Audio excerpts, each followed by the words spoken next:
Hey, Scott Hilton, Scott Talks. Today I was inspired by the John Capria podcasts. He was talking about AMC theaters and the idiot that runs the place that was like a politician. A couple years ago he said, oh no, these 17-day windows, we're going to support that. We love that. And now he's saying, oh, 17-day windows, oh no, they're going to release the movie at the theater. 17 days later, they're going to have it on DVD or put it on, Peacock or something like that because it was Universal. And John was complaining, he's done, damn it, he's the one that started this problem. He's the one that supported it a couple years ago. And he said, just like Donald Trump saying, let's get rid of Twitter. And then Donald Trump saying, hey, look at me, I saved Twitter. I said, that's what politicians do, and that's what bad bosses do. And a lot of them are very successful bosses. And I've worked for people like that, where they're very successful, but they were tough to deal with. They were tough. But at the movie theater, I had a good boss. Mike Malmstrom gave me my first job, dumb kid, didn't know anything about working, He tolerated me, and I appreciated it. Got me some money. I got my first car when I was 17. My dad gave it to me, an old company car. And I had to put gas in that thing, keep the oil changed. And, it's expensive. And you get some insurance and stuff like that. Expensive, you got to go to your dad and get some help with that first year because you don't know anything, you're stupid. Insurance, that's just a lot.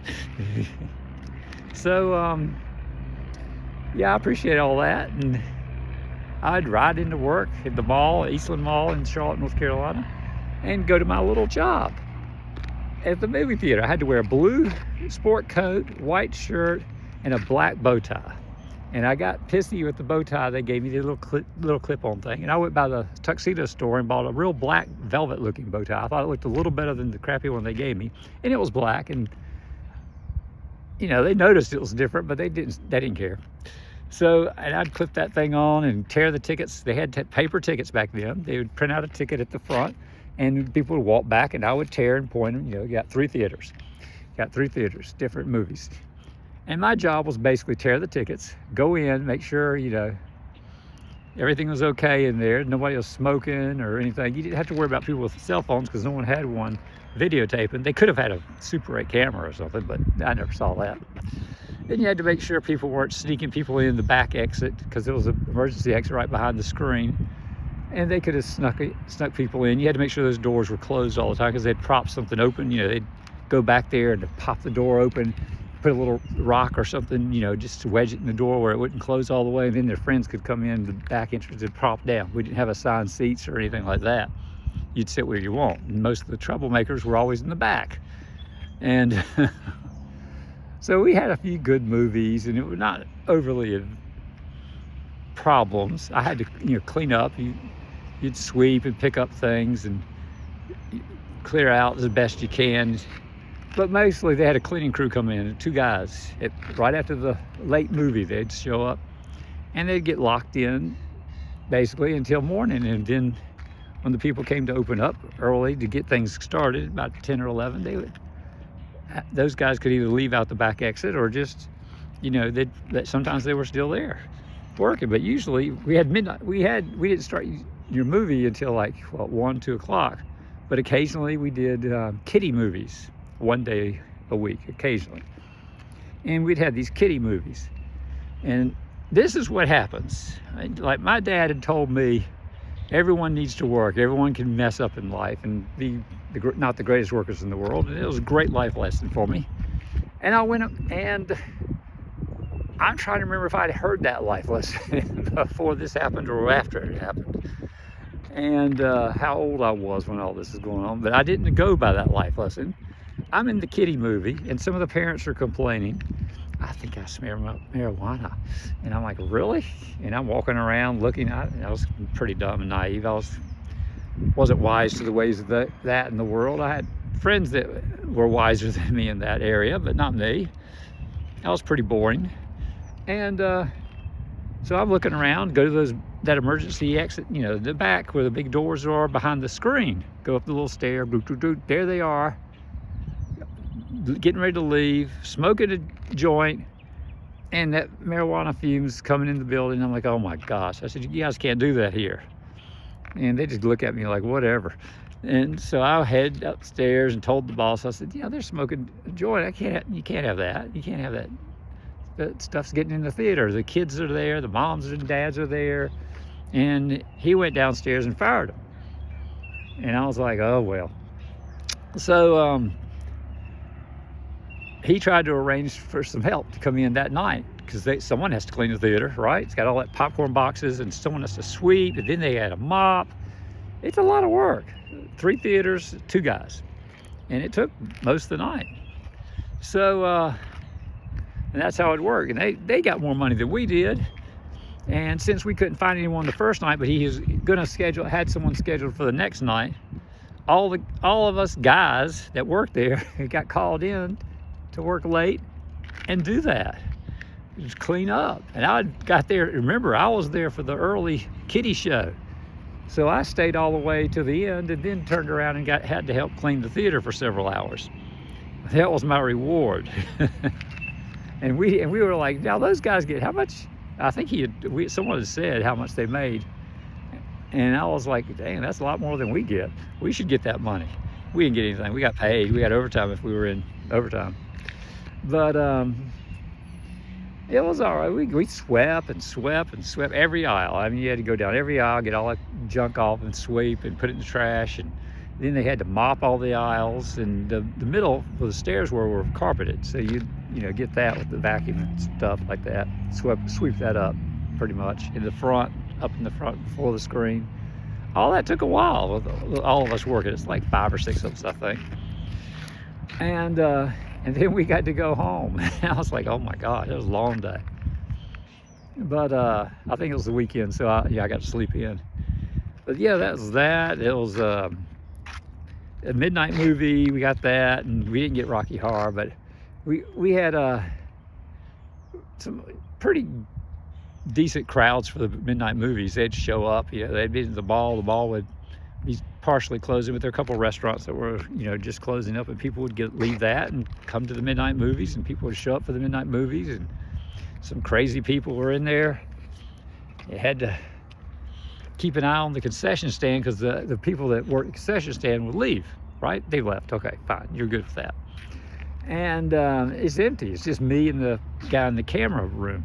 And the camera room had these big cameras, and we used film, real film.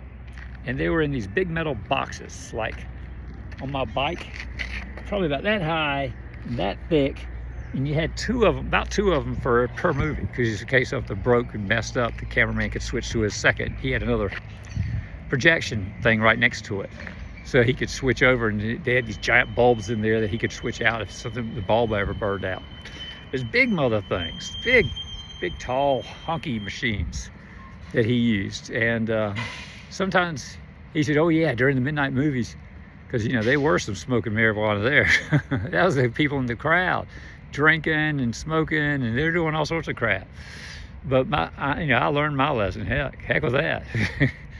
But they would be there, and he said, I'd take the glass panel off where the projection goes through, and I was like, oh dear, okay, whatever. So we'd work, and then we'd leave through the front gates, either that come down, in the front like a mall store, or we could leave out that emergency exit in the back of the screen. But we always had to park like away. There were 2 levels, and the top level is where the employees had to go, because a lot of places have that painted line. You get to a Walmart or someplace like that, and you see a painted line about 20 rows back, and that's to tell the employees park behind the line, because the customers get the close-up spots. So I had to be on the top deck, and that was not bad. I was young, it didn't matter to me. Go up the stairs and go park there. But one night at the midnight movies, I saw this guy coming at me. I was standing at the trash can, and they called him Timmy the Trash Can in all the little commercials. And here he comes. He has this funny look on his face. He's like, and I'm like, oh dear. And the trash can lifted up the top half, just lifted up off so you could change the bag. And I lifted the trash can up real quick, and he leaned over and threw up all over the inside the trash can.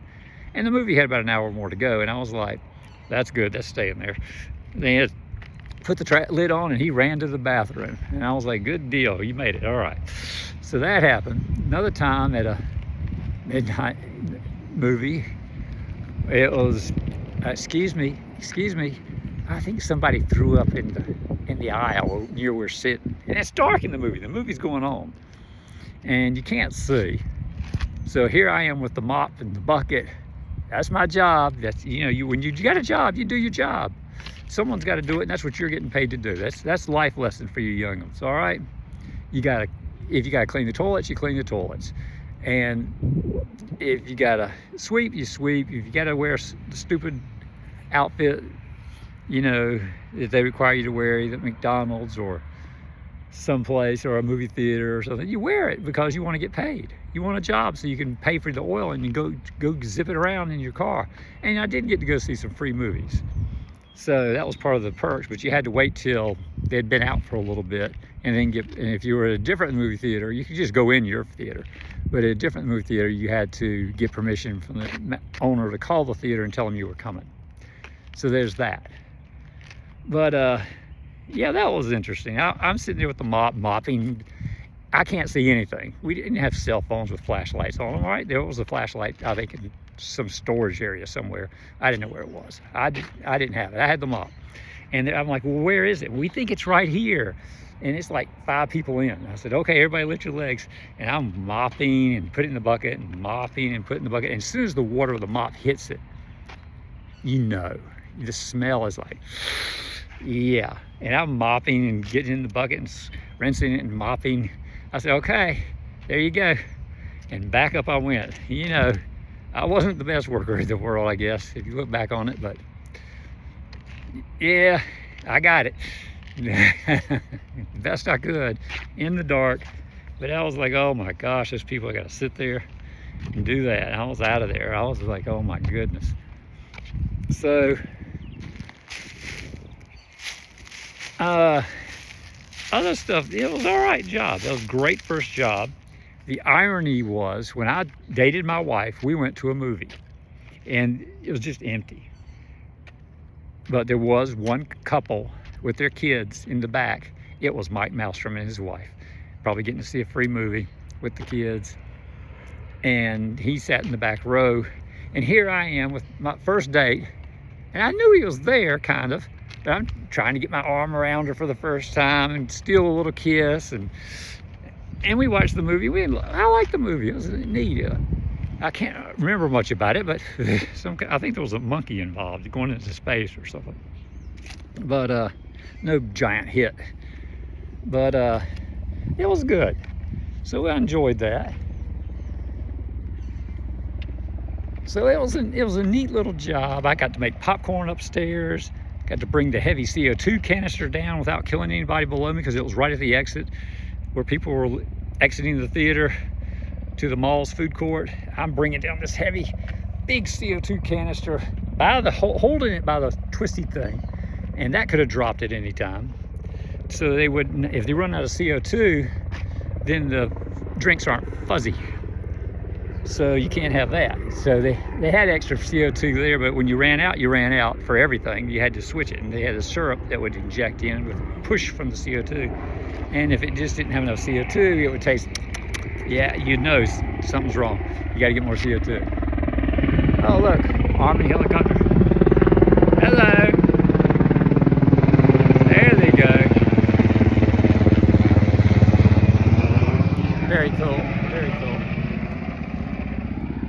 So that was my experience. That was my cool little moment in the sun at the movie theater. I thought I would share it with you. Not a bad job. And I haven't really been to a movie theater since COVID, because I'm kind of higher at risk than most people for some lung conditions and stuff. The doctors told me, don't get it. I've been trying. So like and subscribe if you learned anything and enjoyed my little story of tearing tickets and Got to see Greg Valentine, the wrestler, big guy, big wide guy. It was cool. A couple of celebs from the news, local news, occasionally came by, and you know, saw some people from school. Let them sneak in. Two of the girls I used to go to high school with, I was like, yeah, go on in and see the movie. It's already started, but you know, there was no one else around. And they just went in and they said thanks, and that was it. But it was little stuff like that. It was a neat little first job. It got me some you got to get some responsibility. And sometimes when you're young, it takes 2, 3. I've met people, you know, you can look at them when you get older and you get a little wiser. You can look at them and say, man, they're not going to last here. But after 2 or 3 jobs, they're going to be pretty good. They're young, they're vibrant, they'll be all right. But they're going to have to get fired once or twice. And be told, and have some bills come in. You got a used car, you got to keep oil in that thing. You pay insurance, you know. Say, Dad, I need some help with the insurance. You know, movie theaters didn't pay that much. But I had the little car, a used car, Dad got me in, and I was like, oh. So that helped pay the gas and everything, and you learn to appreciate it later on in life. And you have to start fending for yourself. You know, I was 17. Got my first car, got my first job. It all went hand in hand, you know. Had to stay more serious on that, less serious on things that didn't matter anymore. But now I'm riding my bike and enjoying that. Yay! Hit McDonald's for a quick something, and that was good. Never worked in fast food. Had a lot of allergies, and occasionally during pollen seasons and different seasons I would have it back to back, but I'd get in sneezing fits, and I would just, and I knew any food service would be bad for me, you know. And I never worked behind the counter at the movie theater with handing out the popcorn, but I didn't. They kept me on the ticket tearing and scope out the theaters and make sure no one's stealing. No one at midnight movies were leaning over no one there, so they just lean over the glass. It was glass too. They're leaning with their body weight. This kid was like leaning over trying to get some candy. And I said, hey, go back to the theater. And he's like, oh man, had to try. I said, had to try. Yeah, and off he went. You know, I was like, oh my gosh. And you'd go check out all the theaters and walk in and check out the movie and check out the trailer for the new stuff and go tear some more tickets. All the tickets were torn late at night. So you just kind of swept up and did. But you didn't have to do much because they were going to clean the whole thing anyway. But if something was laying around, obvious popcorn boxes, you'd pick them up and just kind of throw them in the trash. And occasionally you had to clean the ladies' bathroom, the men and ladies. And you had to leave you get your trash can, big round thing, and that was in there, and you slide it to the door to keep the door open. And then you'd have to go inside and give it a quick clean. And the women would come in and going, oh, I'm sorry, like they'd walked in the wrong bathroom. And I'm like, no, I'll only be a minute. And I'd just quick clean up and then I'd be out of there. And when I was at McDonald's, I saw the guy pull a trash can or a bucket or something. Can't remember what he did, but he did something to prop that door open and go in and clean, keep it open so he could work. And you know, people could go in and go, oh, and you could say, just a minute, you know, I'll get it. I said, that reminds me of my old job. That's cool. So that's my story. I'm sticking to it. The movie theater business it's not a high paying thing, but you know, you get to see some movies. You know, that's the thing. So, and I like movies. So that worked out well. And I'd gone over the different stores at the mall, went to Belk and different places and tried to apply. And I couldn't get anything. JCPenney, tried to apply, didn't get anything. So it's a good little start. Learn some stuff so you can get on with your other jobs, so you can have some responsibility from working a couple other jobs. Don't fall into one job. Try to get something different in the summer, and the next summer something else different, so you can get some broad experience. That's my thing. Advice for you. Have a great day. Like and subscribe.